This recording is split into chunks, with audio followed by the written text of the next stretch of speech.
ለ22 ዓመታት የገዛ ልጇ አድርጋ የራሷን ሕይወት ሰውታ አሳደገችው። እርሱ ግን ውለታዋን የመለሰላት በአንድ ሐሙስ ከሰዓት በኋላ የገዛ ቤቷን ቁልፍ ቀይሮ ሜዳ ላይ በመጣል ነበር። ነገር ግን ይህ ስግብግብ ልጅ አንድ ትልቅ ምስጢር አላወቀም ነበር። እናቱ በበሩ በስተጀርባ የ9.5 ሚሊዮን ዶላር ምስጢር ይዛ የተደበቀች የአንበሳ እመቤት መሆኗን። ይህ ታሪክ ክህደት እንዴት ወደማታምኑት ታላቅ በቀልና ፍትህ እንደተቀየረ የሚያሳይ እውነተኛ የህይወት ድራማ ነው። ከመጀመራችን በፊት እንደዚህ ያሉ ልብ የሚነኩና አስተማሪ እውነተኛ ታሪኮች እንዳያመልጧችሁ አሁኑኑ ቪዲዮውን ላይክ አድርጉ።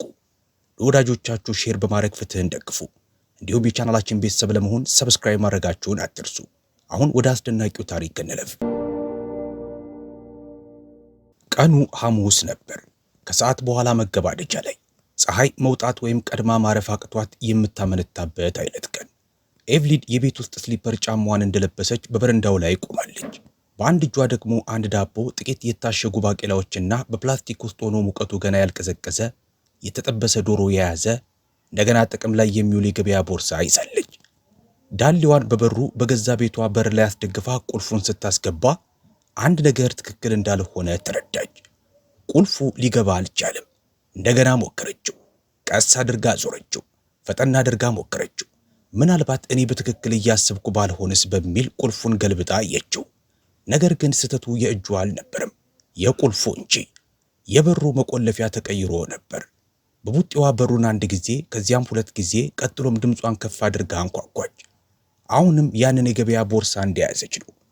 አሁንም ያንን የላቬንደር መዓዛ በጥቂቱ የሚሸተውን ለስላሳ ሰማያዊ ካርዲጋን እንደለበሰች ነው። ለ22 ዓመታት ያህል በቆመችበት ስፍራ ላይ አሁንም ቆማለች። እናም በሩ ተከፈተ፣ በትንሹ ብቻ። የራየን የሴት ጓደኛ ናታሊ በሩን ሰንጥቃ በጉጉት አጮልቃ አየች። ቅንድቦቿን ከፍ አድርጋ የነበረው ሁኔታ እንግዳ የመጣባት ይመስል ነበር። ኦ ሰላም፣ አንቺ እኮ ዘግየት ብለሽ ትመጫለሽ ተብሎ ነበረ አለች። ኤቭሊን አይኗን እያርገበገበች ለምንድን ነው ወደ ቤቱ መግባት ያልቻልኩት ስትል ጠየቀቻት። ናታሊ አመነታች። ወደ ኋላዋ ዞር ብላ አይታ ከዚያም በሩን ከበስተጀርባዋ ዘግታ ወደ ውጭ ወጣች። እኔ እንደማስበው ራያን በዚህ ጉዳይ ላይ ሊያነጋግርሽ አስቦ ነበር። ስለምን ሊያነጋግረኝ? ከእንግዲህ እዚህ ቤት አትኖሪም። ዝምታ እንደ ጡብ ከባድ ሆኖ ወደቀ። ኤቭሊን ምን ማድረግ እንዳለባት ግራ በመጋባት የገበያ ቦርሷን አጥብቃ ያዘች። ደረቷ ተጨነቀ። ምን አልሽ? ናታሊ ሰዎች ሁሉ ነገር ሰላም እንደሆነ ለማስመሰል እንደሚጠቀሙበት አይነት የውሸትና የፍርሃት ፈገግታ ፈገግ አለች። እርሺ፣ ይህ ዝም ብሎ የወረቀት ሥራ ጉዳይ ነው። ምንም የግል ቂም የለበትም። ራያን የቤቱን ባለቤትነት ሰነድ ለማዘዋወር ተስማምተሻል ብሎኛል። እኔ ምን አደረግኩ? ከሳምንታት በፊት ፈርመሻል አለኝ። በምግብ ጠረጴዛው ላይ የነበሩትን እነዚያን ሰነዶች አታስታውሽም? ኤቭሊን ፈጥማ አየቻት። በዝግታም ነገሩ ሁሉ በጭንቅላቷ ውስጥ መገጣጠም ጀመረ። እነዚያ ቅጾች፣ ራያን ያቀረባቸውን ጥያቄዎች ሁሉ ወደ ጎን በመተው ይህ ዝም ብሎ የቤት አያያዝ ጉዳይ ነው፣ ነገሮችን በስርዓት ልናስይዛቸው ይገባል፣ ይህ አንቺ ላይ አንዳች ነገር ቢፈጠር ቤቱን ለመጠበቅ የሚረዳ ነው እያለ የነገራት ነገር ሁሉ ትዝ አላት። እርሷ እሱን አምናው ነበር፣ የገዛ ልጇን አምናው ነበር። አሁን ግን እጆቿ ይንቀጠቀጡ ጀመር። ናታሊ ተጨማሪ ጥያቄዎችን ለመጠበቅ አልፈለገችም። ለራያን እደውልለታለሁ እያለች በሹክሹክታ ተመልሳ ወደ ውስጥ ገባች። በሩ እንደገና ተዘጋ፣ እንደገናም ተቆለፈ። ኤቭሊን ለሙሉ 1 ደቂቃ ከዚያም ለ5 ከዚያም ለ10 ደቂቃ ያህል እዚያው ቆመች። ማንም ሰው በሩን ድጋሚ አልከፈተላትም። እርሷን መልሳ አላንኳኳችም። ያንን የተጠበሰ ዶሮ ልክ እንደ ሕፃን ልጅ በክንዷ ስር አቅፋ በደረጃው ላይ በዝግታ ወረደች። ወዴት እንደምትሄድ አታውቅም። ነገር ግን ወደዚያ ቤት ተመልሳ እንደማትገባ አውቃለች። ነገር ግን ራያን የወሰደው የገዛ ቤቷን ብቻ አልነበረም፣ ከውስጧ ጥልቅ የሆነውን ማንነቷን ጭምር እንጂ። እናም ኤቭሊን እውነተኛ ማንነቷ ማን እንደነበረ ልታስታውስ ተቃርባለች። ከዚህ ሁሉ ነገር በፊት፣ ከወረቀት ስራው በፊት፣ ከናታሊ በፊት፣ የገዛ በረንዳዋ ለእርሷ ባዕድ ከመሆኑ ከብዙ ጊዜያት በፊት ኤቭሊን በአንድ ቤት ውስጥ የምትኖር ተራ ሴት ብቻ አልነበረችም፣ እናት ነበረች። ያውም ማንም ሰው ሊቀበለው የማይፈልገውን ሕፃን ያሳደገች እናት። እንደ ኤሮፓውያን አቆጣጠር በ1996 ኤቭሊን በሚሲሲፒ ጃክሰን በሚገኘው የቅዱስ ዮሴፍ ሆስፒታል በምሽት ፈረቃ ትሰራ ነበር። ጠንካራ፣ ታማኝ፣ ለስላሳ አንደበት ያላት የክፍል ነርስ ነበረች። 2 ጊዜ ውርጃ ካጋጥማትና ያልተሳካ የጽንስ ሕክምና ካደረገች በኋላ የራሷን ልጅ የመውለድ ተስፋ ቆርጣ ከራሷ ጋር ሰላም ያወረደች ሴት። ያ ሐዘን የማይታይ ነገር ግን ጥልቅ የሆነ ጠባሳ ነበር። እናም በአንድ ምሽት ራያንን አገኘችው። እጁ ተሰብሮ ወደ ሆስፒታል መጣ። ገና የ2 ዓመት ልጅ ነበር። የገረጣ በደንብ ያልበላ በአንገቱ ላይ የሰናፍጭ እድፍ ያለበትና ከእሱ መጠን 3 እጥፍ የሚበልጡ ቲሸርት የለበሰ። የማደጎ እናቱ ሆስፒታል ውስጥ አብራው እንኳ አልቆየችም። ለሕፃናት ጥበቃ አገልግሎት አስረክበው ጥላው ጠፋች። ኤቭሊን ልጅ ለመውለድ ወይም በጉዲፈቻ ለመውሰድ ፈልጋ አልነበረም። ነገር ግን አንዳንድ ጊዜ ፈጣሪ በር ያንኳኳም። አንዳንድ ጊዜ ሕፃኑን እቅፍሽ ላይ ያስቀምጠውና ወደ መሬት እንድታወርጂው ይፈታተንሻል። ራያን ለመጀመሪያዎቹ ጥቂት ቀናት ዝምተኛ ነበር። ልክ እንደ ተክል በነርስ ልብሷ ላይ ሙጥኝ ብሎ ቀረ። ማንንም አያናግርም ነበር። እርሷ ካላበላችሁ በስተቀር ምንም አይበላም ነበር። በእርሷ ውስጥ የሆነ ነገር ደህንነት እንዲሰማው አደረገው። ያ ደግሞ በቂ ነበር። ከ2 ወራት በኋላ የመጀመሪያው የጉዲፈቻ ወረቀት አስገባች። ከ6 ወራት በኋላ ደግሞ የእርሷን አባት ስም ያዘ። ጓደኞቿ እብድ እንደሆነች አስቡ። በ30ዎቹ መገባደጃ ላይ ያለች አንዲት ጥቁር ነጠላ ሴት የባህሪ ችግር ያለበትን ነጭ ሕፃን በጉዲፈቻ ስትወስድ፣ ሴትዮ ሙሉ ስርዓቱን ልታደኙ እየሞከርሽ ነው አሏት። አይደለም ይህንን ልጅ ብቻ ስትል መለሰች። ኤቭሊን ለእርሷ ያልነበራትን ሁሉንም ነገር ለራያን ሰጠችው። የውድድር መኪና ቅርጽ ያለው አልጋ ያለው መኝታ ቤት፣ ስሙ በማርከር የተጻፈበት የምሳ ዕቃ፣ የዋና ትምህርት፣ የፒያኖ ትምህርት፣ ቅዳሜ ወደ መካነ አራዊት ወይም ዙ መዝናኛ ጉዞዎች አስም ነበረበት። እርሷ ግን ምርጡን የሕፃናት ሐኪም ፈለገችለት። ንባብ አስቸግሮት ነበር። አስተማሪ ቀጠረችለት። ለወደፊት ሴት ልጁ እንዴት እንክብካቤ ማድረግ እንዳለበት እንዲያውቅ የአሸንጓሊቶችን ፀጉር እንዴት እንደሚሰራ አስተማረችው። ከገና በዓል በኋላ የምስጋና ደብዳቤዎችን እንዲጽፍ አደረገችው። እናም በአንድም ቀን የወላጅና መምህራን ስብሰባ አምልጧት አያውቅም። ነገር ግን ሁሉም ነገር ፍጹም አልነበረም። ራያን እያደገ ሲሄድ ነገሮች ተቀየሩ። በመካከለኛ ደረጃ ትምህርት ቤት እያለ ጥያቄዎችን መጠየቅ ጀመረ። ለምንድነው እኔ ካንቺ የምለየው? ለምንድነው ሰዎች ሱቅ ውስጥ በትኩረት የሚያዩን? ለምንድነው ሁሉም ሰው እኔ በጉዲፈቻ የመጣው የሚመስለው? እርሷ ሁልጊዜ በተመሳሳይ ቃላት ትመልስለት ነበር። ምክንያቱም በጉዲፈቻ ስለመጣ ነው። ነገር ግን ይህ ማለት የእኔ አይደለህም ማለት አይደለም። እርሱ ግን ይህንን እውነት ሙሉ በሙሉ ሊቀበለው አልቻለም። በሁለተኛ ደረጃ ትምህርት ቤት እያለ ከእርሷ እየራቀ መጣ። ኮሌጅ ሲደርስ ደግሞ ወደ ቤት ዝር አይልም ነበር። ሲመጣም እንኳ ሁልጊዜ በጣም ፈጣን ነበር። የአንድ ምሽት ቆይታ፣ የአንድ ምሽት እራት፣ ስልኩን በእጁ ይዞ ወደ ውጭ ከመሮጡ በፊት ሄይ ማማ የሚል ቃል ብቻ። ነገር ግን ኤቭሊን መቼም አማራ አታውቅ። የቤቱን መብራት እንደበራ ታቆየዋለች። የድሮ ክፍሉን ልክ እንደነበረ ትተወዋለች። ፍቅር፣ ያውም ዝምተኛ ፍቅር እንኳ ቢሆን በቂ ነው ብላ ማመኗን ቀጠለች። ከዚያም ባሏ ሕይወቱ አለፈ። በድንገትም ራያን ወደ ቤት በብዛት መመላለስ ጀመረ። መጀመሪያ ላይ በጣም ረዳት ነበር። የውሃ ማስተላለፊያ ቱቦዎችን ያጸዳል፣ ሳር ያጭዳል፣ የደም ግፊት ክኒኖቿን እንድትወስድ ያስታውሳታል። አንዳንድ ጊዜ ናታሊን ይዟት ይመጣል። ኤቭሊን ቆሎና ምግብ ስታዘጋጅ እነሱ በረንዳ ላይ ይቀመጣሉ። እርሷ ነገሮች ሁሉ እየተስተካከሉ እንደሆነ አሰበች። ነገር ግን እሷ ያላወቀችው ነገር ራያን ወደ ቤት የመጣው ግንኙነታቸውን መልሶ ለመገንባት ሳይሆን የቤቱን ንብረት ለመገምገም ነበር። እናም ነገሩ የገባት ጊዜ ስሟ ከሰነዱ ላይ ወጥቶ ነበር። እምነቷም ለጥቅስ ተሽጦ ነበር። ነገር ግን እናት አትረሳም። እናም ኤቭሊን ያደረገችውን እያንዳንዱን መስዋዕት ቀድማ እያስታወሰች ነበር። ኤቭሊን ያንን ሌሊት ያሳለፈችው በመኪናዋ ውስጥ ነበር። ከቤቱ ይልቁንም ድሮ ቤቷ ከነበረው ስፍራ 2 ብሎክ ፈቀቅ ብሎ የቀለማቸው ቅልጥፍና በረገፈና በበረንዳቸው ላይ የላስቲክ ወንበሮች በተደረደሩበት ባለ 2 ገጽ ቤቶች ፊት ለፊት ቆመች። አንድም ጊዜ እንኳ አላለቀሰችም። ነገር ግን ሞተሩ ከጠፋ በኋላ እንኳ እጆቿ በመሪው ላይ ልክ እንደ ሰዓት አቆጣጠር በ10 እና በ2 ቦታ ላይ እንደታሰሩ ቀሩ። ያ የገዛችው የተጠበሰ ዶሮ በረዳት ወንበር ላይ ማንም ሳይነካው ተቀምጧል። አሁን ቀዝቅዟል። ግባቱም የላስቲኩን ከረጢት አልፎት ወጥቷል። በፊቱ መስታወት አሻግራ ትኩር ብላ ታያለች። አይኖቿ ግን ያረፉት በማናቸውም ነገር ላይ አልነበረም። ሐዘን በሳምባ ውስጥ ከብዶ የመቀመጥ ባህሪ ያለው፣ ሰዎችን በማጣትህ ብቻ ሳይሆን መጀመሪያውንም ለአንተ ምን አይነት ሰው እንዳልነበሩ ስትረዳ የሚመጣ ከባድ ሐዘን። ከ3 ዓመት በፊት ባለቤቷ ላይናርድ በተሳሳተ የሕክምና ምርመራ ምክንያት ሕይወቱ ሲያልፍ ኤቭሊን ከዚህ በላይ የሚሰብር ህመም የለም ብላ አስባ ነበር። እርሱ ለሕይወቷ ሚዛን ነበር። ብዙ የማይናገር ነገር ግን ቃላቱ ሁሉ ከባድ የሆኑለት ሰው። የተገናኙት ቤተ ክርስቲያን ውስጥ ነበር። ከዚያም በእምነትና በይቅርታ ላይ የተመሰረተ የትዳር ጎጆ ቀልሰው 29 ዓመታትን አብረው አሳለፉ። ነገር ግን ይህ የአሁኑ ህመም፣ ይህ ክደት የተለየ የሚለበልብ ስሜት ነበረው። በማግስቱ ጠዋት ኤቭሊን የባንክ አካውንቷን ለማረጋገጥ ወደ ባንክ ሄደች። በከፊል የለመደችው አሰራር ስለነበረ፣ በከፊል ደግሞ የግድ አስፈላጊ በመሆኑ ነገሩ ትንሽ ያስቅ ነበር። የባንክ ሂሳቧ ምንም አልተቀየረም። ምክንያቱም ራያን ያንን ገንዘብ ፈጽሞ አልነካውም። እንዲያውም ራያን ያ ገንዘብ መኖሩን ጨርሶ አያውቅም ነበር። ሌናርድ ከሞተ በኋላ ሆስፒታሉ ተጠያቂነትን ለማምለጥ ሞክሮ ነበር። የተፈጥሮ ውስብስብ ችግር ነው አሉ። ነገር ግን ኤቭሊን በነርስነት ብዙ ዓመታት ስላሳለፈች የሆስፒታሉን አሰራር ጠንቅቃ ታውቃለች። ግፊት አደረገች፣ ቅሬታዎችን አቀረበች፣ ከአንድ የድሮ ጠበቃ ጓደኛዋ ጋር ተማከረች። ከ2 ዓመት በኋላ ማንም ያሸንፋል ብሎ ያልተገመተውን የሕክምና ስህተት ክስ አሸነፈች። $9.5 ሚሊዮን። ለነፍስ አባቷ እንኳ አልተናገረችም። ለራያንም ቢሆን ገንዘቡን በድሮ የአባቷ ስም በተከፈተ የተለየ ምስጢራዊ አካውንት ውስጥ በተለያዩ ባንኮች ከፋፈለችው። ይህንን ያደረገችው ከልክ በላይ ተጠራጣሪ ስለሆነች አልነበረም፣ ለጭንቅላቷ ሰላም ስትል እንጂ። ምስጢራዊና የተቀደሰ ነገር። ምክንያቱም ገንዘብ ሰዎችን ይለውጣል። አንዳንድ ነገሮች ደግሞ ከራዳር ውጭ ወይም በሚስጥር ቢቀመጡ ይመረጣል። በዚያን ቀን ቁርጭምጭሚቷ አብጦና መንፈሷ ለሁለት ተሰባብሮ በባንኩ አዳራሽ ውስጥ ተቀምጣ ሳለ ኤቭሊን ሌላ ነገር ተረዳች።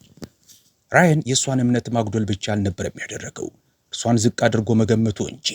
አሁን ያ ቤት ላይኖራት ይችላል፣ ነገር ግን አቅም አላት፣ እውቀት አላት። እናም አሁንም ራያን ፈጽሞ ሊጠቀምበት ያልተማረው አንድ መሳሪያ በእጇ ይዛለች፣ ትዕግስት። ስለዚህ በሜሪዲያን ከተማ ውስጥ ባለ አንድ ሞቴል ክፍል ተከራየች፣ በካሽ ከፈለች፣ ለ2 ሌሊት። ምንም ጥያቄ አልተጠየቀችም። አሁን እቅድ ያስፈልጋታል። ነገር ግን ከዚያ በላይ ጸጥ ብላ ተቀምጣ እርሷ በትክክል ማን እንደነበረች ማስታወስ ነበረባት።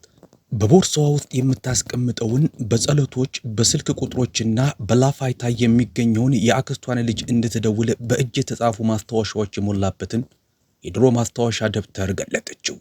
በስተጀርባው ገጽ ላይ ከዓመታት በፊት ፍርድ ቤቱ የገንዘብ ውሳኔውን በሰጠበት ቀን በጥቅሻ የጻፈችው ማስታወሻ ነበር። ገንዘብ ድምፅህን ከፍ እንዲያደርግ አትፍቀድለት፣ ይልቁኑ ጸጥተኛ እንዲያደርግህ ፍቀድለት። ጊዜ እንዲገዛልህ ፍቀድለት። ያንን ገጽ አይታ ፈገግ አለች። ራያን ከቤት ያባረራት መስሎት ነበር። ነገር ግን እውነተኛ ነፃነቷን እንደሰጣት ፈጽሞ አላወቀም ነበር። ነገር ግን ነፃነት ማለት አሁን ምቾት ማለት አይደለም። ገና አልሆነም። ኤቭሊን ድጋሚ ከመነሳቷ በፊት አሁንም የምታልፍባቸው አንዳንድ የእሳት ፈተናዎች ነበሩ። ራያን ለመጀመሪያ ጊዜ በፊቷ ላይ የሰነዶች ክምር ያስቀመጠው እሁድ ቀን ነበር። ኤቭሊን በወጥ ቤት ጠረጴዛ ላይ ተቀምጣ የወጥ ቤት ፎጣዎችን እያጠፈች ሳለ ምድጃው ውስጥ የስኳር ድንች ፓይ እየበሰለ ይተከተክ ነበር። በዚያ ቀን ጉልበቶቿ ይታመሙ ነበር። ዝናብ ሊመጣ እንደሆነ በአጥንቶቿ ውስጥ ይሰማት ነበር። ነገር ግን በፈገግታ አሳለፈችው። ራያን አስቀድሞ ሳይደውል በድንገት ነበር ብቅ ያለው። ምንም እንኳ ድንገተኛ ነገሮችን ባትወድም ምናልባት ናፍቃው ይሆናል ብላ ለራሷ ነገረችው። የለበሰው ጥብቅ ያለ ሸሚዝ የሌላ ሰውን አካል የሚመስል ነበር።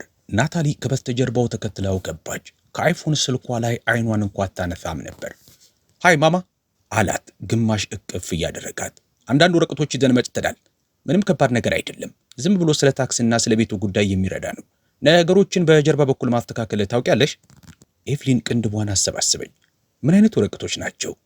ራያን ልክ እንደ አስማተኛ የወረቀቱ ፎልደሩን ወጣው። የንብረት አያያዝ ወረቀቶች፣ የቤት ባለቤትነት ማዛወሪያና አንዳንድ የውክልና ቋንቋዎች ናቸው። አስገምግመነዋል። የናታሊ ድርጅት እንዲህ አይነቱ ስራ ሁልጊዜ ይሰራል።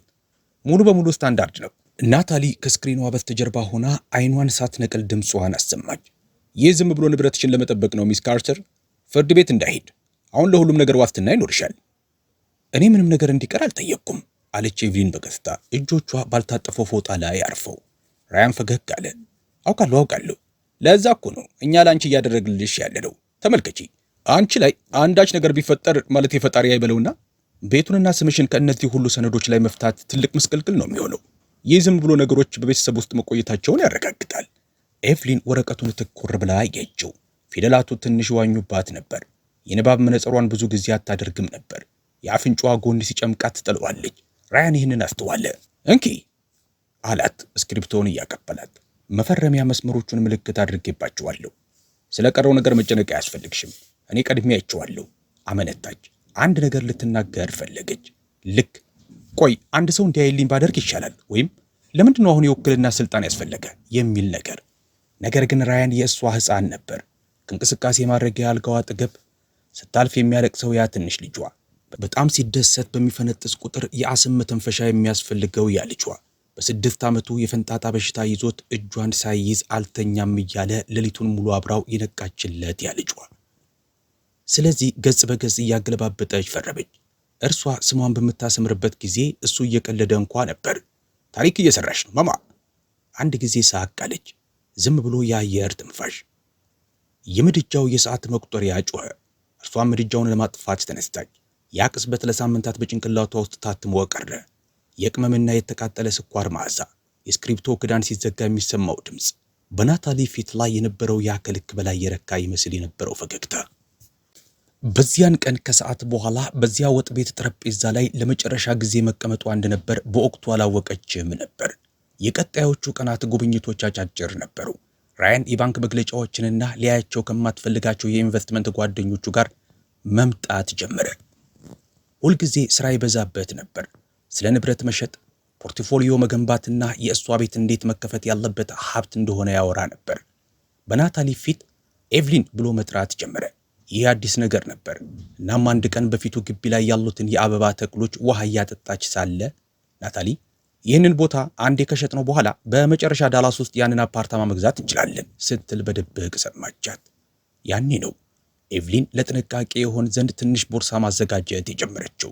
ፓስፖርቷን፣ የሌናርድን የመጨረሻ ፎቶግራፍና ለራያን ፈጽሞ ሳትነግረው የቀረችውን የሆስፒታሉን የካሳ ክፍያ፣ የባንክ መረጃ የያዘውን ማስታወሻ ደብተር በስውር አስቀመጠች።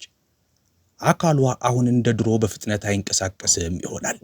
ነገር ግን አእምሮዋ ፍቅር መቼ እንደተበላሸ ለማወቅ አሁንም በቂ ስለታም ነበር። ነገር ግን ኤቭሊን የገነባችው ነገር ሁሉ እንዲሁ ዝም ብሎ ሲጠፋ ለመመልከት ብቻ ይህን ያህል ርቀት አልመጣችም። ራየን ስሙን ፈርሞ የሸጠው የማንን ማንነት እንደነበረ ሳታስታውሰውማ እንዲሁ አትለቀውም።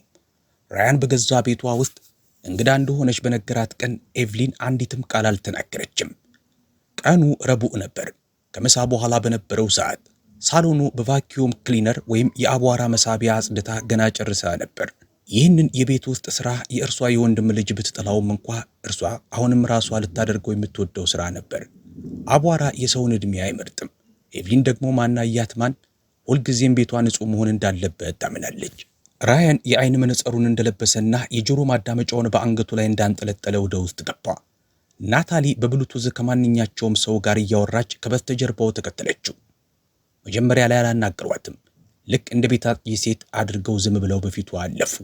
ከዚያም ራያን በድንገት ቆም አለ። ዞር ብሎም ቀለል ባለ ድምፅ "እይ፣ በሚቀጥለው ጊዜ ቫኪዩሙን ስትጠቀሚ ባዶ ልታደርጊው ትችያለሽ። በዚህ ቅዳሜና እሁድ ቦታውን ለማየት የሚመጡ ሰዎች አሉን" አላት። ኤቭሊን አይኖቿን አርገበገበች። ሰዎች? የቤት ደላሎች ናቸው። ዝም ብሎ የቤቱን ዋጋ ለመገመት ታውቂያለሽ፣ የገበያ ጥናት ለማድረግ ያለው። ትኩር ብላ አየችው። ቤቱን እየሸጥከው ነው? እርሱ ግን ወደ ጨረቃ ሊዛወር እንደሆነ የጠየቀችው ይመስል ሳቅ አለ።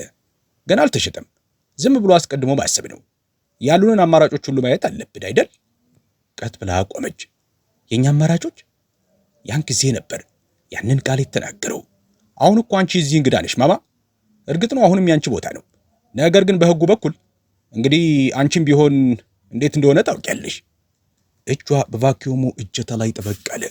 ምንም አልተናገረችም፣ አልጮኸችም፣ አላለቀሰችም። ዝም ብላ አንድ ጊዜ ብቻ ራሷን በአዎንታ ነቀነቀች። በዚያኑ ሌሊት ትንሹን ቦርሳዋን ለምርቱ አዘጋጀች። ብዙ ነገር አልወሰደችም፣ የሚያስፈልጋትን ብቻ። ያንን መጽሐፍ ቅዱስ፣ ማስታወሻ ደብተሯን፣ 2 ቀሚሶቿን፣ አንድ ጥንድ የስፖርት ጫማና ሌናርድ ከሞተ በኋላ አድርገው የማታውቀውን ነገር ግን ከአልጋዋ አጠገብ ባለው ጠረጴዛ ላይ በትንሽ ከረጢት ውስጥ አስቀምጠው የነበረውን የጋብቻ ቀለበቷን። ራያን ወዴት እየሄደች እንደሆነ አልጠየቃትም። ናታሊም ግድ አልነበራትም። የፈለጉትን ነገር አግኝተዋል፣ ወይም ያገኙ መስሏቸው ነበር። ኤቭሊን በሌላኛው የከተማው ጫፍ የጭነት መኪናዎች ማቆሚያና መብራቶቹ ሁልጊዜ ብልጭ ድርግም ከሚሉበት የነዳጅ ማደያ አጠገብ በሚገኝ ርካሽ ሞቴል ውስጥ ክፍል ያዘች። አልጋው ላይ ስትቀመጥ ጩኸት ያሰማ ነበር። ማሞቂያውም ልክ አስም እንዳለበት ሰው ያቃስት ነበር። ነገር ግን ቦታው የእርሷ ነበር። እናም ጸጥታ የሰፈነበት ነበር። በትንሹ ጠረጴዛ አጠገብ ተቀመጠችና ማስታወሻ ደብተሯን ከፈተች። በውስጡ ለ14 ዓመታት ያህል ያስቀመጠችው አንድ ስልክ ቁጥር ነበር። ቁጥሩ አረጋውያን ሴቶች የቤት ባለቤትነት ሕግን እንዲረዱ በሚያግዝ አንድ መንግስታዊ ባልሆነ ድርጅት ውስጥ ትሰራ የነበረች ዶሪስ የምትባል ሴት ነበር። በአንድ ወቅት በኤቭሊን የኪራይ ንብረት ላይ ተከራይ የነበረ ሰው የቧንቧ መስመር ችግርን ምክንያት በማድረግ ሊከሳት በሞከረበት ጊዜ ዶሪስ ረድታት ነበር። ቁጥሩን መታችው። 1 ጊዜ፣ ከዚያም 2 ጊዜ ጠራ። ተቋረጠ። በረጅሙ ተነፈሰች። ከዚያም ሲጄ ትዝ አላት። ክላረንስ ሲጄ ቤል የሌናርድ የድሮ ሰፈር ጓደኛ ጠበቃ ነበር። ጡረታ ከወጣ ቆይቷል። ነገር ግን አእምሮ ከጅራፍ በላይ ስለታምና ከ2 እጥፍ በላይ ግትር የሆነ ሰው ነው። ለዓመታት አላናገረችውም ነበር። ቢሆንም ግን ስልኩን አንስታ ደወለችለት። የደከመና የጎረነነ ድምፁ ስልኩን ከመመለሱ በፊት 6 ጊዜ ያህል ጠራ። ይህ የደወለው ኢየሱስ ካልሆነ በስተቀር መከራ ሊሆን ይገባል። ኤቭሊን ፈገግ አለች። ምናልባት ሁለቱም ሊሆኑ ይችላሉ። ኤቪ፣ አሁን እኔ ላነጋግር እፈልጋለሁ። ነገር ግን ሲጄን ለማሳመን ብዙ መልፋት አላስፈለጋትም ነበር። ምክንያቱም እውነተኛ ጓደኞች ከቀዶ ጥገና በኋላ ማንም ሳይኖር ማሰሮ ሙሉ ምግብ ይዞ የመጣውን ሰው መቼም ቢሆን አይረሱም። እርሱም ልክ እንደዚህ ያለ ስልክ ሲጠብቅ ነበር የቆየው። በማግስቱ ጠዋት ሲጄ በአይ20 አውራ ጎዳና አቅራቢያ በሚገኝ አንድ ምግብ ቤት ውስጥ አገኛት። ቦታው ያ አሁንም ቢሆን ቡናን በከባድ የሸክላ ኩባያ የሚያቀርብና እድሜው 5 የሚሆን 85 ሰዎች ሁሉ ሃኒ እያለ የሚጠራ አይነት ሰፈርተኛ ቦታ ነበር። እርሷ ከምታስታውሰው በላይ አርጅቶ ይታይ ነበር። ጺሙ ገርድፏል። አይኖቹ ትንሽ ፈዘዝ ያሉ ይመስላሉ። ነገር ግን አሁንም ያው ሰዎች በፊቱ ላይ ከመዋሸታቸው በፊት 2 ጊዜ እንዲያስቡ የሚያደርገው ወፍራም ቅንድቡና ደረቅ ቀልደኛነቱ አልተቀየረም። ከፊቷ ባለው ወንበር ላይ የተንሸራተተ ተቀመጠና ፍጹም ተጎሳቁለሻል አላት። ኤቭሊን ፈገግ አለች። ለአንተም መልካም ጠዋት ይሁን። ቡናው ጥቁር እንዳለ ያለ ስኳርና ያለ ወተት ጠጣው። ልክ ሌናርድ ያደርግ እንደነበረው። እርሺ አለ ሲጄ ኩባያውን አስቀምጦ። ሁሉንም ነገር ንገሪኝ፣ ምንም እንዳታስቀሪ፣ እንዳታለሳልሽው፣ ዝም ብለሽ ዘርዝሪው። እናም ሁሉንም ነገረችው። ራያን ስላስፈረማት ቅጾች፣ ቁልፎቹን ስለቀየረበት መንገድ፣ እንግዳ ነሽ ስላላት ቃል፣ ስለ ናታሊ፣ ስለ ቤት ደላሎቹና ስለ ውሸት ፈገግታዎቹ ሁሉንም ነገረችው። ሲጄ አንዴም ሳያቋርጣት አዳመጣት። ስትጨርስ ወንበሩ ላይ ደገፍ አለና በረጅሙ ተነፈሰ። ሸወደሽ፣ ተጫወተብሽ። ነገር ግን አንድ ትልቅ ስህተት ሰርቷል። ምንድን ነው? ማን እንዳሳደገው ረሳ። ኤቭሊን በጠረጴዛው ላይ ወደ ነበረው የወረቀት ናፕኪን ዝቅ ብላ አየች። የቤቱን ሰነድ ፈርሜ ሰጥቻለሁ እኮ ሲጄ። አዎ፣ ነገር ግን በሐሰተኛ ማታለያዎች ስር መፈረም ይህ ማለት ህጋዊ ነው ማለት አይደለም። በተለይ ሙሉ መረጃ ካልተሰጠሽ ወይም ሰነዶቹን አዛብቶ ካቀረበልሽ። ቅንድቧን ከፍ አደረገች። ፍርድ ቤት ልንወስደው እንችላለን ትላለህ? ሲጄ ፈገግ አለ። ኢፊ፣ በተኛሁበት እንኳ ፍርድ ቤት ልወስደው እችላለሁ። ሳቅ አለች። ነገር ግን በሳቋ ውስጥ ምንም የደስታ ስሜት አልነበረም። ደክሞኛል ሲጄ፣ እርሱን ሙሉ በሙሉ ለማጥፋት እየሞከርኩ አይደለም። እንደው ዝም ብዬ የገዛ ቤቴን እፈልጋለሁ። እናም ድጋሚ ራሴን በመስታወት ስመለከት እንደ ሞኝ መቁጠርን አልፈልግም። በቃ። ሲጄ በዝግታ ራሱን ነቀነቀ። እንግዲያውስ አናጥፋው፣ ይልቁኑ አንድ ነገር እናስተምረው። የሚቀጥሉትን 2 ሰዓታት ስለ ሁሉም ነገር በማውራት አሳልፉ። ስለፈረመችው ነገር፣ ስላስታወሰቻቸው ቀናቶች፣ ማስታወስ ስለምትችላቸው ንግግሮች ሁሉ። ኤቭሊን ቀድሞውኑ አብዛኛውን ነገር በማስታወሻ ደብተሯ ላይ ጽፋው ነበር። ያንን እንደምትፈልገው እንኳ ባላሰበችበት ጊዜ። የድሮ ነርስ ልምድ፣ ሁሉም ነገር በሰነድ መመዝገብ። ሲጄ ቀጥሎ ምን እንደሚጠብቅ፣ ከምን አይነት ጠበቃ ጋር እንደሚያገናኛት፣ የቤት ማዘዋወር ማጭበርበር መሆኑን ለመመርመር እንዴት አቤቱታ እንደሚያስገቡና ጉዳዩ ወደ ፍርድ ቤት ካመራ ምን ማድረግ እንዳለባት ነገራት። ከዛም ኤቭሊን ለሌላ ለማንም ያልተናገረችውን ነገር ተናገረች። እኔ ገንዘብ አለኝ ሲጄ። አይኑን አርገበገበ። ማለትሽ ጥቂት የተቀመጠ ሳንቲም? አይደለም፣ እውነተኛ ትልቅ ገንዘብ ማለቴ ነው። ከሆስፒታሉ የካሳ ክፍያ ያገኘሁት $9.5 ሚሊዮን። ሲጄ የያዘውን ኩባያ ሊጥለው ምንም አልቀረውም ነበር። የፈጣሪ ያለ፣ መቼም አልነካሁትም። ራያን እንዲያውቅ አልፈለግኩም። ማንም ሰው እንዲያውቅ አልፈለግኩም ነበር። ሲጄ በዝግታ ራሱን ወሰወሰ። $9 ሚሊዮን ተቀምጠሽ ነው ይህ ልጅ በዙሪያሽ እንዲያሽከረክርሽ የፈቀድሽው? ድምጿን ከሹክሹክታም ብዛም ከፍ ሳታደርግ ገንዘብ ለሱ ያለኝን የፍቅር መንገድ እንዲቀይሩ አልፈለግኩም ነበር አለች። ሲጄ ወዲያውኑ አልመለሰላትም። ዝም ብሎ ትኩር ብሎ አያት። ከዚያም ጠረጴዛውን ተሻግሮ እጇን ያዛት። አልቀየረውም አላት። እርሱ ራሱ ነው በገዛ ፍላጎቱ የተቀየረው። ኤቭሊን በሩቁ ወዳለው አውራ ጎዳና በመስኮቱ በኩል አሻግራ አየች። በመስተዋቱ ላይ የሚታየው የፊቷ ነጸብራቅ ከተሰማት ዕድሜ በላይ ያረጀ ይመስላል። የተጎሳቆለ ግን ያልተሸነፈ፣ ልክ ወድቆ ለመሰባበር ፈቃደኛ እንዳልሆነ ጠንካራ ዕቃ። ወደ ሲጄ ዞረች። ይህንን ነገር በትክክለኛው መንገድ ማድረግ እፈልጋለሁ። ምንም አይነት ውዝግብ፣ ምንም አይነት ካሜራ አያስፈልግም። ዝም ብሎ ስሜ በገዛ በሬ ላይ እንዲመለስ ብቻ። ሲጄ ራሱን ነቀነቀ። እናገኘዋለን። ነገር ግን ከጠበቆቹና ከችሎቱ በፊት ኤቭሊን ልታደርገው የሚገባት አንድ የመጨረሻ ንግግር ነበረ። ራያን አሁን ለሆነው ሰው ሳይሆን እርሷ በልጅነቱ ለምታስታውሰው ልጅ የምትናገረው የመጨረሻ ሙከራ። ኤቭሊን አስቀድማ አልደወለችም። ይህም ብታደርግ ወይ ስልኩን እንደሚዘጋው ወይም ናታሊ በእሱ ምትክ እንድትወራ እንደሚያደርግ ታውቃለች። ስለዚህ ዝም ብላ በቦታው ተገኘች። ወደ መኪና መግቢያው ስትገባ ከሰዓት በኋላ መገባደጃ ላይ ነበር። የፊቱ ግቢ በጣም ንጹህ ይመስል ነበር። ልክ ለአንድ እንግዳ ሰው ለማሳየት ያህል ብቻ የተከረከመ እንጂ እውነተኛ እንክብካቤ የሌለው። የእርሷ የአበባ ተክሎች ጠፍተው ነበር። አንድ ጊዜ አንኳኳች። ራያን የስፖርት ቁምጣና የብራንድ ሁዲ ለብሶ የፕሮቲን ሼክ ይዞ በሩን ከፈተው። እሷን ባየበት ሰከንድ ፊቱ ተጨማደደ። ኤቭሊን፣ እዚህ ምን እያደረግሽ ነው? ኤቭሊን የበሩ ሽቦ በመካከላቸው እስኪሆን ድረስ ብቻ ወደፊት ቀረብ አለች። ብዙ ጊዜህን አልወስድም። ዝም ብዬ አንድ ነገር ለመናገር ነው የመጣሁት። እርሱ ናታሊ ቤት መኖሯን ለማረጋገጥ ይመስላል ወደ ኋላው ዞር ብሎ አየ። ከዚያም በረጅሙ ተነፈሰና ወደ በረንዳው ወጣ። ተመልከች፣ ይህ ስለ ቤቱ ጉዳይ ከሆነ እጇን ከፍ አደረገች። ላውራ። እርሱም አፉን ዘጋ። ማንም ሰው ሊያሳድግ ባልፈለገበት ጊዜ እኔ ያሳደግኩ ማድረግ ስላለብኝ ወይም በኋላ ላይ ምስጋና እንድሰጠኝ ፈልጌ አይደለም። ያደረኩት ፍቅር የሚያስፈልገው ሕፃን ስላየሁ ነው። ያለኝን አቅም በሙሉ አፍስሼልሃለሁ። የራያን አይኖች ብልጭ ድርግም አሉ። ነገር ግን ዝም አለ። ስታድግ አይቻለሁ። እረፍቴን፣ እንቅልፌን፣ ጊዜን፣ አካሌን ሰውቼልሃለሁ። ሁሉንም ነገር ላንተ ሰጥቻለሁ። እናም በዚህ ህይወት ውስጥ አንድም ቀን እንኳ እንግዳ እንደሆንክ እንዲሰማህ አድርጌ አላውቅም። በረጅሙ ተነፈሰች። ጉሮሮዋ ተዘግቶ ነበር። አንተ ግን በአንድ ፊርማና በተቀየረ ቁጥር ውለታዬን መለስክልኝ። የአንገቱን ጀርባ አሻሸ። አንቺ እኮ ፈርመሻልማ። እኔ ያስገደድኩሽ ይመስል? ከልብ ካልሆነ እማያልክ አትጥራኝ። ዝምታ ሰፈነ። ትከሻዋን ቀጥ አደረገች። ለመከራከር አልመጣሁም። ዝም ብዬ ያደረግከውን ነገር እንደማውቅ ልነግርህ ነው። እናም ማወቅ አለብህ። እኔ አልደኸየሁም። መቼም ቢሆን ደክሜ አላውቅም። ይህንን ቤት 10 እጥፍ አድርጌ ለመግዛት የሚያስችል በቂ ገንዘብ አለኝ።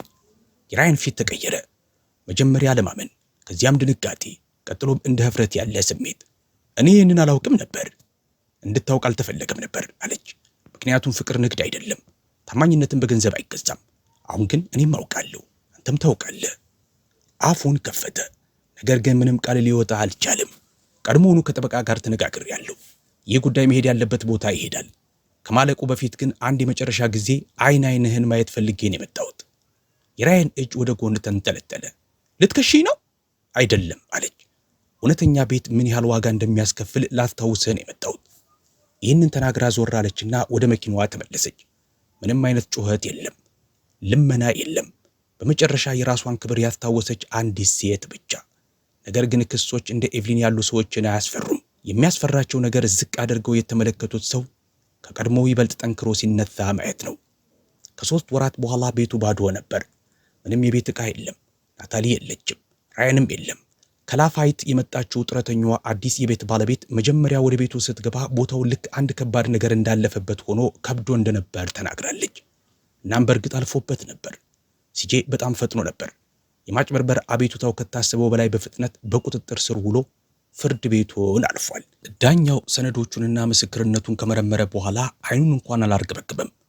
ኤቭሊን በግልጽ እንደተታለለችና የቤት ማዘዋወሩ አጠራጣሪ ምናልባትም በሽንገላና በማጭበርበር በተሞላ ሁኔታ እንደተፈጸመ ተናገረ። ራያን በችሎቱ ላይ ፈጽሞ አልተገኘም። ቀድሞውኑ ክፍለ ሀገሩን ጥሎ ወጥቶ ነበር። ናታሊም ያለ እርሱ ብቻዋን ወደ ዳላስ ተመለሰች። ኤቭሊን ይህንን ስትሰማ ፈገግ አላለችም፣ አልሳቀችምም። ዝም ብላ በረጅሙ ተነፈሰች። በውስጧ ለረጅም ጊዜ ታፍኖ የነበረ አንድ ነገር በመጨረሻ ተላቆ የወጣ የሚመስል ረጅምና ዝግ ያለ ትንፋሽ። ነገር ግን ወደዚያ ቤት ተመልሳ አልገባችም። በጣም ብዙ ትውስታዎች፣ ብዙ የዝምታ ክህደቶችና አሁን ላይ ሳታስበው የመውጫ መንገድ ልምምድ የሚመስሉባት እነዚያ የእሁድ ራት ትዝታዎች ሰፍረውባት ነበር። በምትኩ ግን ያንን ገንዘቧን፣ ያንን ማንም ያልነካውን ሙሉ የካሳ ክፍያዋን ወሰደችና ማንም ያልገመተውን ነገር አደረገች። በሚሲሲፒ ፓሳጉላ ውስጥ 3 ቤቶችን ገዝታች። ትላልቅና በጣም የቅንጦት ቤቶች አይደሉም፣ ዝም ብሎ በቂ የሆኑ። እነዚያን ቤቶች ዕድሜያቸው ከ60 ዓመት በላይ ለሆኑ፣ በቤተሰቦቻቸው ለተባረሩ፣ ለተፈናቀሉ ወይም ሜዳ ላይ ለተጣሉ አረጋውያን ሴቶች አስተማማኝ መጠለያ ያደረገቻቸው። ይህንን አነስተኛ ፕሮግራም በሟች ባለቤቷ ስም ሌንስ ፕሌስ ብላ ሰየመችው። እርሱ ጡረታ እስኪወጣ ድረስ በሕይወት ቢኖር ኑሮ ሊያደርገው የሚችለው አይነት ነገር እንደሆነ ተናገረች። የመጀመሪያዋ የቤቱ ነዋሪ ኤልማ የምትባል የ74 ዓመት አሮጊት ነበሩ። የልጅ ልጃቸው የሙሉ ጊዜ የሕፃን አያያዝ ሥራ መስራት ስላቃታት ከቤት አባራቸው ነበር። ሁለተኛዋ ደግሞ ዳርሊን ነበረች። እርሷ በዳሌ ቀዶ ጥገና ምክንያት በሕክምና ማገገሚያ ላይ ሳለች የገዛ ሴት ልጇ ቤቷን ሽጣባት ነበር። ኤቭሊን ለእነሱ በሙሉ የእሁድ እሁድ ምግብ ታበስል ነበር። በአንዳንድ ጊዜ የቲቪ ጨዋታዎችን አብረው ያያሉ። አንዳንድ ጊዜ ደግሞ በረንዳ ላይ ተቀምጠው ማን ምን ያህል እንደበደላቸውና እነሱ ግን እንዴት ተቋቁመው እንደተረፉ ታሪካቸውን ይለዋወጣሉ። ለማንኛውም ኤቭሊን የራሷን ታሪክ መተረክ አያስፈልጋትም ነበር። እነሱ የእርሷን ታሪክ የሚያዩት ራሷን በምትመራበት መንገድ ውስጥ ነበር። ጸጥተኛ፣ ጽኑና ለማንም ይቅርታ የማትጠይቅ ኩሩ ሴት። ሲጄ አሁንም አልፎ አልፎ ይጎበኛቸው ነበር። በተለይ የወረቀት ስራዎች በሚከመሩበት ጊዜ ታሪክሽን በትልቅ ማስታወቂያ ሰሌዳ ላይ ለጥፎ ነው ክደትን ወደ ስኬት መንገድ የቀየረች ሴት ብዬ እያለ ይቀልድባት ነበር። ኤቭሊን ትስቅና በእጇ ትገፋው ነበር። እኔ ዝም ብሎ እናቴ ያስተማረችኝን ያደረግኩት። ጥግ ላይ ስትደርስ ትታጠብ፣ ትጸልያለህ፣ እግርህን መሬት ላይ ታጸናለህ፣ እናም ሰላምህን ትጠብቃለህ። ነገር ግን ኤቭሊን ትግሉ ስለ አንድ ቤት እንዳልነበረ ታውቃለች። ትግሉ በገዛ እጆቿ የገነባችውን ሕይወት አንድ የክህደት ድርጊት ብቻ መጥቶ እንዲበክለው ላለመፍቀድ ነበር።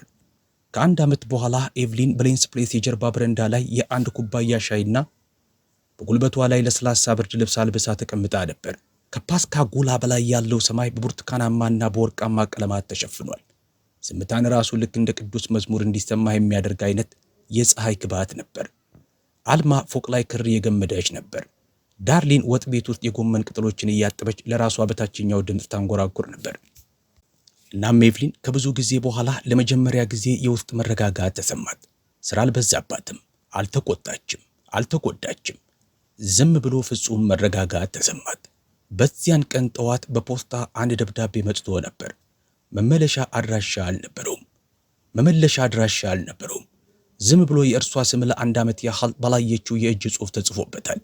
በውስጡ የነበረው ማስታወሻ እንዲህ ይል ነበር። አጥፍቻለሁ። አሁን ይገባኛል። ለምን በዚያ መንገድ እንዳደረግኩት አላውቅም። ምናልባት አንድ ነገር የሚገባኝ መስሎ ሊሆን ይችላል። ወይም ምናልባት የሰጠሽኝን ነገር መቼም ቢሆን ስላልተረዳሁት ይሆናል።